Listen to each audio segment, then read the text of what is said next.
The St. Louis Cardinals looking for their fourth straight victory this afternoon, and they'll take on the Baltimore Orioles in Camden Yards. The struggling Baltimore Orioles, that is. You couldn't really set up a better series for the Cardinals, trying to stay hot, take advantage of a struggling team, and that is what they will look to do today and in this upcoming series.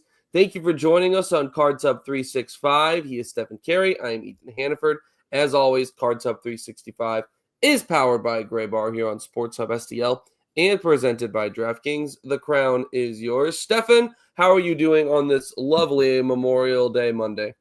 Doing fantastic, especially considering the Cardinals' performance against the Diamondbacks. It's going to be a lot of fun watching them at Camden Yards, and hopefully a great celebration on what is a very important day. And before we really even touch on this, I want to thank everybody that has been involved in our military for protecting our freedoms.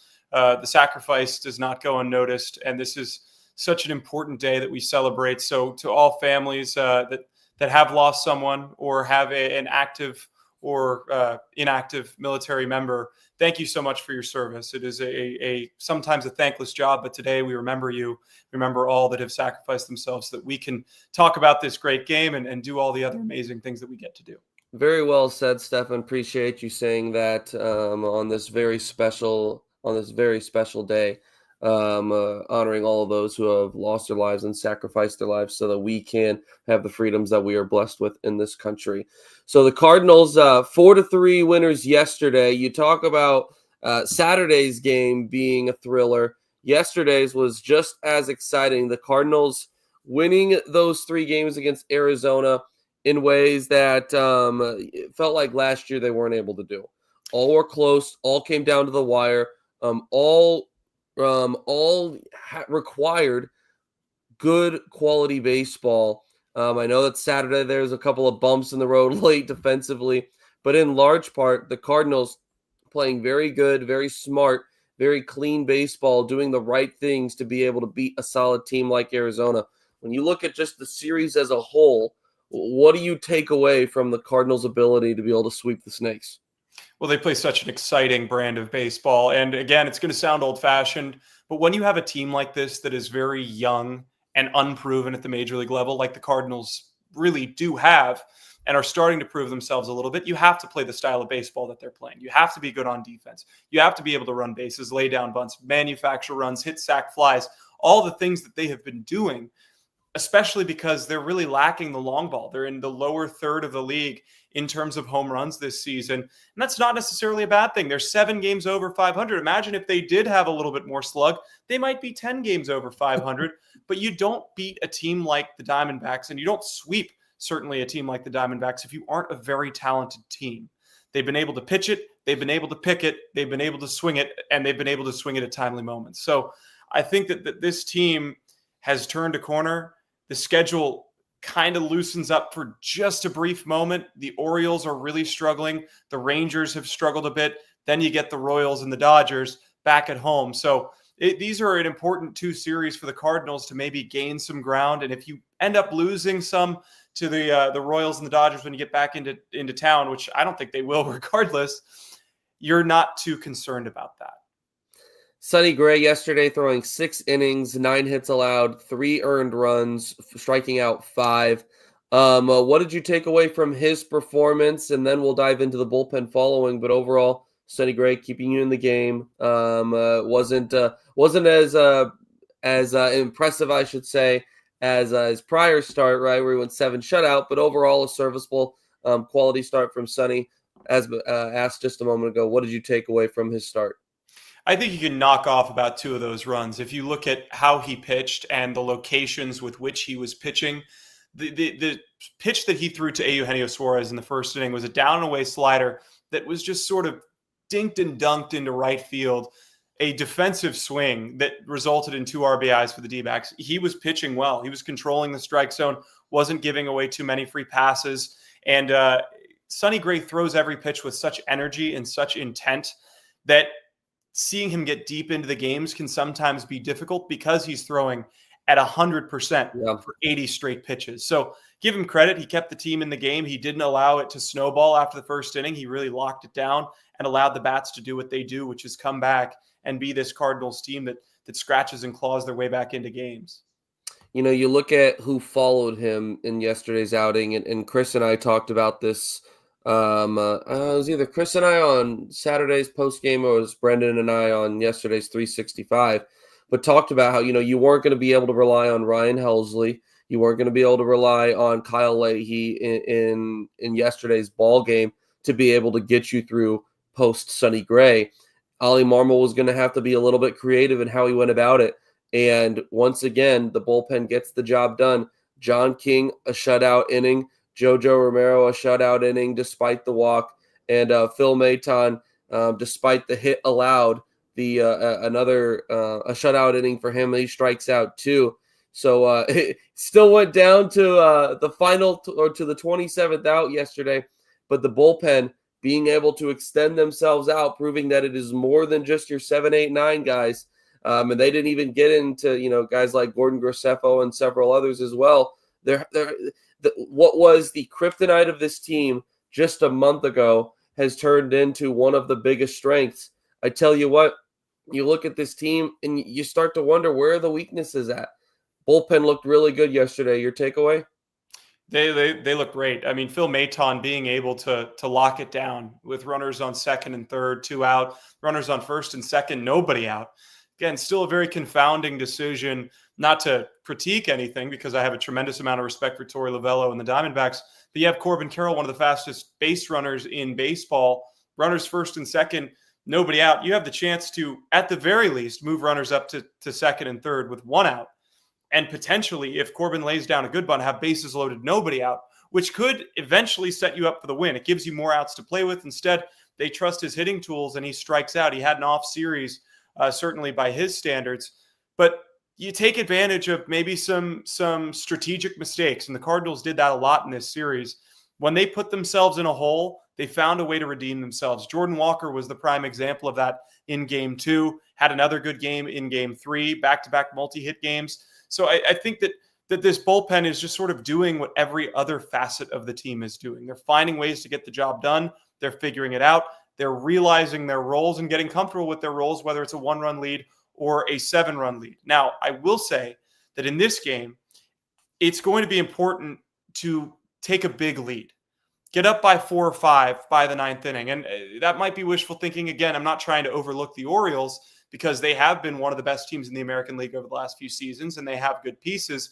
But this is a game where you can jump out to a big lead and get some of those other guys some reps. Get guys like Swanson some reps. Get guys like Gordon Graceffo some reps. Get them reintegrated back into this bullpen so that they aren't coming in rusty over the next few weeks. And this is, and to add further to your point, this Orioles team, as mentioned, struggling significantly right now.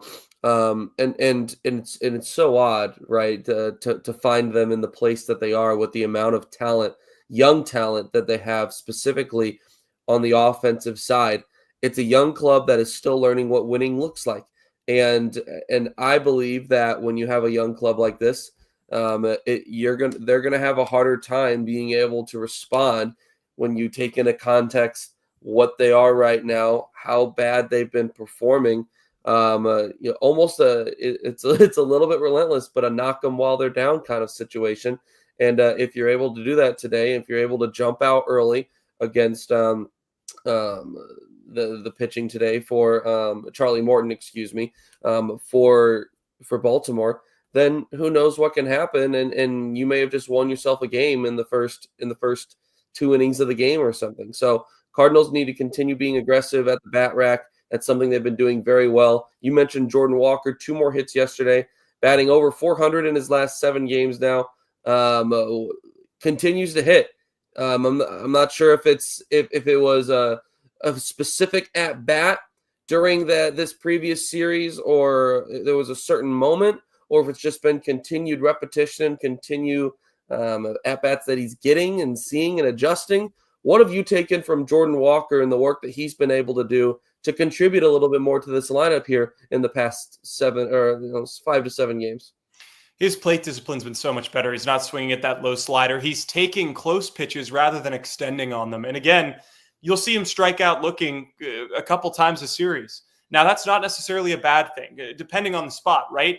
he's recognizing pitches a whole lot better than he has been in the past. And for me, I'm a batting average guy. I know people are all in on OPS, but I still like looking at the batting average Sure. as an aesthetically pleasing stat to understand what a hitter is. Now, it doesn't give you the full picture, but when you see a guy hitting below 200, that's not good. It's not good, no matter who you are. Even if you're a guy that's hitting 40 home runs, that's hitting below 200, there are so many opportunities that you're missing. But with Walker to now be hitting 211, he's starting to get lucky instead of not being able to buy a break. Yesterday, hit a drive to deep center that probably would have been a home run on a warmer, more humid day, ends up dying just in front of the wall, but then he gets an infield hit. So the scales of balance are starting to swing for him a little bit, and I think that's going to continue at a ballpark like Camden Yards where you can see a little bit of power. They've fixed the walls there. They've changed up sort of the dimensions of the ballpark over the last few years. So I wouldn't be shocked if we see Jordan Walker having a really big series with his confidence at an all-time high. The Baltimore Orioles enter today their bullpen with a 5.46 ERA. That is 27th in baseball. So St. Louis, just remember that it could always be worse. And the Cardinals, as of now, an ERA from the bullpen that is 4 on the dot. That is 16th in baseball. But I mean, you almost have to slice it into two when you look at this Cardinals bullpen by the numbers, just because of how bad they were early in the season. I want to say that I guess that flipped on April 25th when they made the switch and sent Ryan Fernandez down, which looks to be getting some improvement going on currently in AAA. Let's hope that he's in a place where he can be back up and contributing with the big league squad eventually. But it is a Orioles team that, and I haven't had a chance to dive into their rankings in the starting rotations ERA, but it's not good either. Charlie Morton, a guy that's traditionally had a lot of success in Major League Baseball, is 0-7 with a 7.68 ERA. I don't know if it can be summed up as simply as they just didn't get enough pitching in the offseason, or if it's more of a situation, right, where the young guys are underperforming way too much, or if it's normal to expect these sophomore slumps. You just happen to be getting it from everyone. What have you taken from Baltimore, and where the heck is the struggling coming from? This is a team that last year people were saying this was a World Series contender.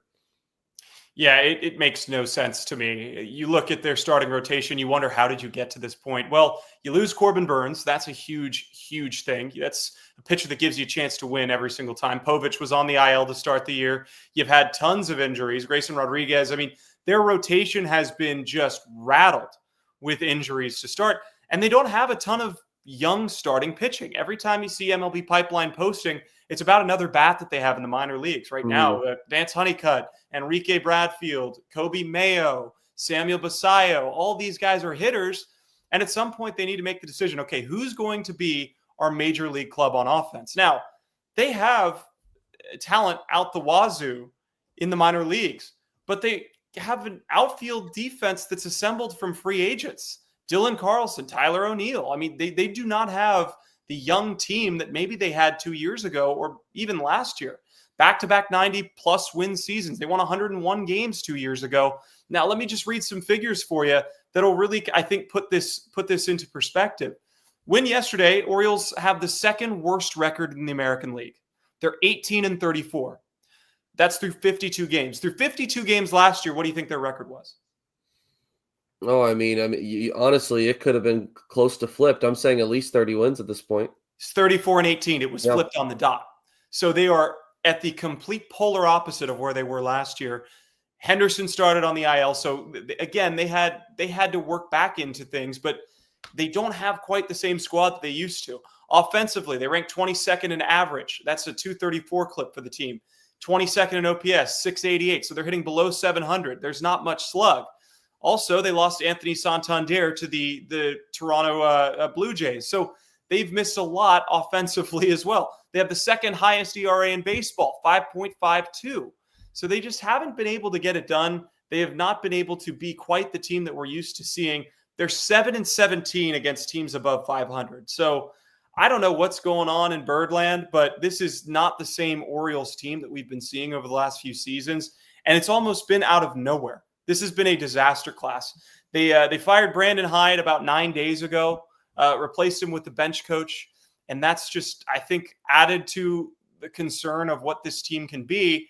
But we've discussed, and I've discussed with other people around the league, typically scouts, and we've all asked the question, hey, is their competitive window gone? And if their competitive window is gone, how is it that small? And how is it only open for that long? Because this team looked like they were going to be a force. They looked like they were going to be dynastic. When you put through all the AI simulations of who's going to win the next, 5-6 World Series, you saw the Orioles at least competing for them more often than not. Yeah. So not to get too passionate on the subject, but I've loved watching the Orioles, and things have just sort of turned sour for them in a way that really is not expected.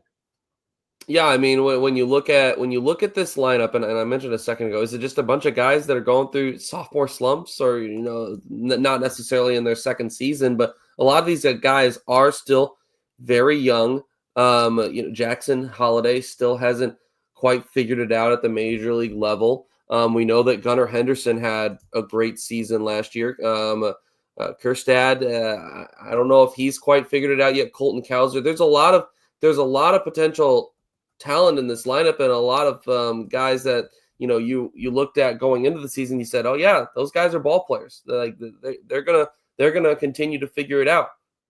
Hasn't happened as quickly, I think, as people out there in Baltimore were hoping that it would, and it just goes to show that once again, it's never a guarantee. Also, Jackson Holiday. I mean, all of the eyes were on him, and he came up very quickly. Doesn't mean that he's not going to figure it out at some point.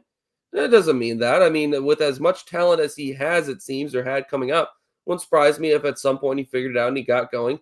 The Detroit Tigers, a team that just came to town, are a great example of a guy like Spencer Torkelson, that just because you're a top prospect doesn't mean that you're going to immediately figure it out.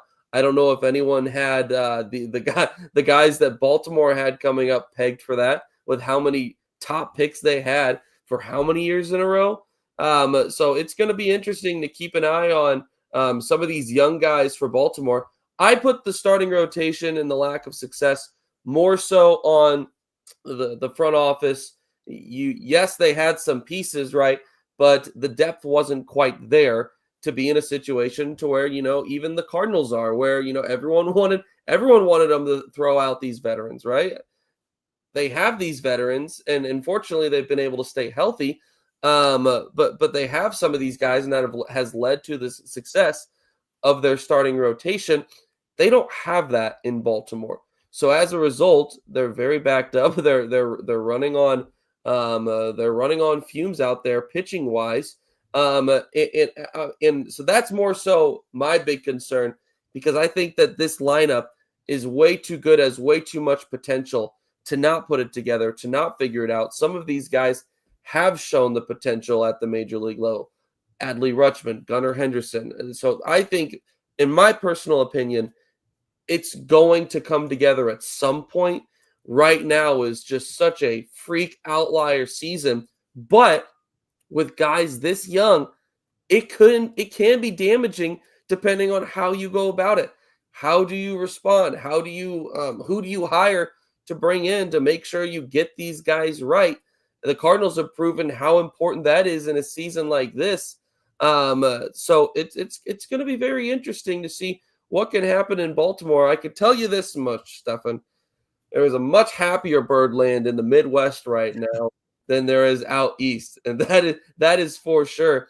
The crowds this weekend at Busch Stadium, even if you weren't there, I didn't happen to be at any of the games this weekend. You can just tell the ballpark felt more full.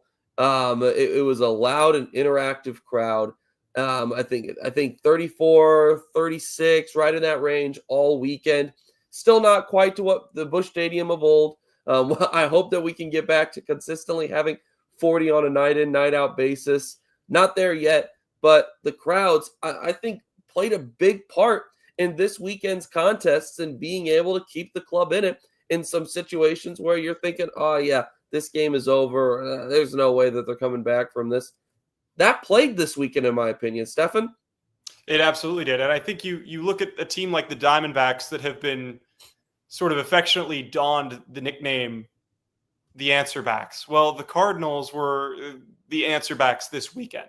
They were a team that found a way to get back into games every single time. Now, I'm not sure what the attendance is going to be at Camden Yards. I'm sure Memorial Day will impact the attendance in a positive way rather than a negative, because that is a fan base that loves going out to that ballpark. It's one of the best venues in all of baseball. But, there might be more people sitting and watching the Maryland and the National Lacrosse Championship this afternoon. Who knows? Who knows what's going to happen Good pull.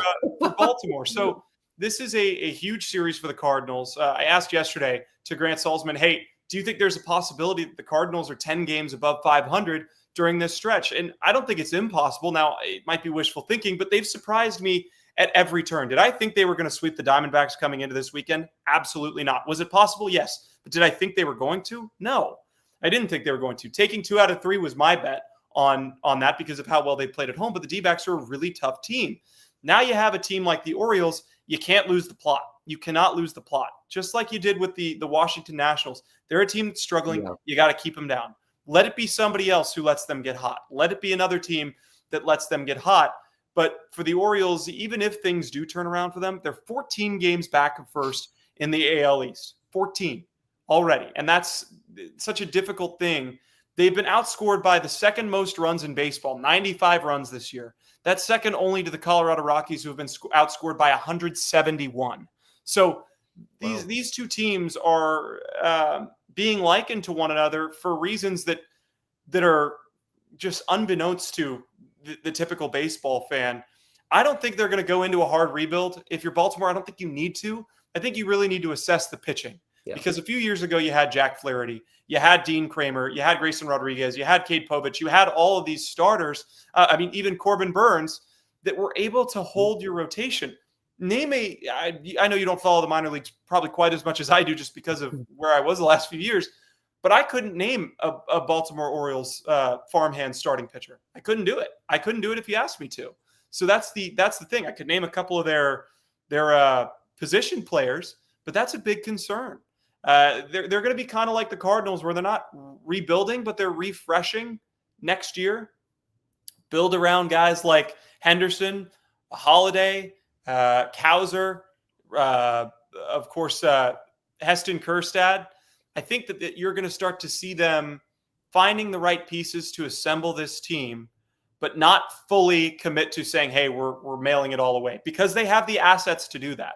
Now we'll find out during the trade deadline, hey, are they going to trade away some of their top prospects in order to get some pitching back? I don't know if that's the best decision as it stands right now, because years of control is sometimes even more valuable than major league success. I completely agree with you. He is Stefan Caray. I'm Ethan Hannaford. This is Cards Hub 365 ahead of a Memorial Day matchup against the Baltimore Orioles, who, as we've been discussing, continue to struggle. We'll see if the Cardinals can take advantage of those struggles. But first, an opportunity to tell you that Cards Hub 365 is presented by DraftKings. And as always, the crown is yours, guys. Download the DraftKings Pick 6 app now. Use the code STL Sports. When you use that code STL Sports, if you're a new customer, you're going to get to play $5 and get $50 back in Pick 6 credits. Yeah, $50. What kind of deal is that? Come on, you kidding me? Download the DraftKings Pick 6 app now. Better payouts, bigger wins, only with Pick 6 from DraftKings. The crown is yours. Gambling problem? Call 1-800-GAMBLER. Help is available for problem gambling. Call 888-789-7777 or visit ccpg.org in Connecticut. Must be 18 and over. Age and eligibility restrictions vary by jurisdiction. Pick 6 not available everywhere, including New York and Ontario. Void where prohibited. One per new customer. Bonus awarded as non-withdrawable Pick 6 credits that expire in 14 days. Limited time offer. See terms at pick6.draftkings.com/promos. All right, Stefan, I think that we've kept the people waiting long enough. We got some people asking what the lineup is looking like in the chat. So let's go ahead and let's take the people through the Redbirds lineup for today. Baltimore's is not out quite yet. Continue to refresh and be looking out for that, and we'll get that to you if it's out by the end of the show. So the Cardinals rolling with Lars Nootbaar in the leadoff spot in left field once again. He'll be followed by Mason Wynn at short, Brendan Donovan at second, In the cleanup spot today, it is Wilson Contreras at first, followed by Ivan Herrera, who is DHing. In the sixth spot, right fielder Jordan Walker, to someone missing from that spot. Nolan Gorman playing at third base today. Pedro Pajes behind the plate catching, and Victor Scott back in center field. So a couple of noticeable things from that, obviously. Wilson Contreras is back after missing several games with back spasms. It's good to have him back in the lineup. Nolan Arenado not in for today's game. We don't have any news as to what the specific reasoning is. I think it's pretty obvious that has to do with the phenomenal play that he made towards the end of the game where he landed, on a seat. It looked like landed on the arm of a chair yesterday in the front row at Busch Stadium. And as a result, hit his lower back pretty hard in the kidney area, he said. So until the Cardinals say that this is more than just giving a guy who has a sore lower back from getting rammed by a Busch Stadium seat, I'm not going to take any more from it, giving him a day off. But it could potentially be more. This could be a situation perhaps where we see him scratch from the lineup for a couple of days as he gets some treatment on it and whatnot. But it is encouraging, even in a moment when you have a guy like Arenado, whose bat has been a little bit better the last couple of days. You replace him with a guy like Wilson Contreras, and the lineup continues to remain very deep. I love this lineup. And even if Arenado was healthy, I would give him the day off because of who's pitching. And not because it's going to impact Arenado. Yes, we want his bat to be as good as possible. But this is the type of game where you can get Nolan Gorman going. This is the exact type of game where you can get him going. Charlie Morton has struggled mightily this year. He has not looked like the Charlie Morton of old. He's 0-7 with a 7.68 ERA. He's been better in the month of May, 4.40, but has given up a ton of loud contact. He's given up a ton of runs. He's walked quite a few. And Nolan Gorman might have a chance to really hit the barrel for the first time this season and start building off of that, kind of like what we've seen from Walker. If you can get Gorman going, then you start thinking about how you can make this lineup even deeper than it already is. Yes, you would like Arenado to have a field day and get more comfortable. But given the fact that he may not be feeling well, he may not be at 100%, this is the perfect game to get Gorman in. The perfect game to give him a chance to get some swings and to continue what Jordan Walker's been doing. This year, and I've said it time and time again, is essentially built for Gorman and Walker and players like them. Prove what they can do. Now, Gorman has had sparing playing time, and it's difficult to have sparing playing time and then show up at the end of a series when everybody's tired and be expected to go out and hit just like you've been playing every single day. Today, he gets the chance to lead off a series on Memorial Day against a struggling pitcher, and maybe he finds a way to really turn a corner. This would be a game where I wouldn't be shocked if he hits his second home run of the year. I wouldn't be shocked if he has a multi-hit game or exploits the gaps, and I certainly hope that for him. But this is great lineup construction from Ollie Marmol yet again, which has been another underrated part of his managerial success in 2025. Eric Fedde starting for St. Louis today, a 3-3 record with a 3.77 ERA. We've seen flashes of very good from Fedde. We've also seen some mediocre quality from him as well at times. We know the walks have been an issue. What's the biggest key for Eric Fedde today to make sure that he can put out a solid outing and set up the Cardinals for a fourth straight win? Yeah, keep the ball low. You don't want to elevate anything. You don't want to leave things middle in against right-handed hitters. And just pitch the way that you've pitched in your career against the Baltimore Orioles. Eric Fedde in his career against the Orange Birds, 2-0, ERA of 0.38, 12 strikeouts in 4 appearances. So he's had success against the O's, and I think that he has liked pitching at Camden Yards. This is another point to mention. He's so familiar with that part of the world, spending his time in D.C., being in the DMV, that maybe there's a bit of a homecoming feeling for him when he goes and pitches against teams that are right by our nation's capital. Maybe he goes and repeats that again on a big day in front of a good crowd. We assume he's the right guy to show up. Has the third best ERA in the rotation right now. So I think he just continues to do what he does. You can have a little bit of leeway. You can give up a few runs, but don't give up 5 or 6. And that's something that we haven't seen from our starting rotation anyway. So if you give up 3 runs, okay, no sweat. You can trust your offense to get that back against this struggling starting rotation for Baltimore. Yeah, I completely agree. And this is a guy also, I think we've mentioned it in previous episodes, that has had the majority of his struggles in the first inning. When opponents are able to get to him early in ball games, that's when you kind of know the Eric Fetty that you're going to have that day. Now, give him credit. We've seen outings where he struggles through the first couple of innings, and he's able to put together patchwork of 5 innings and get you through.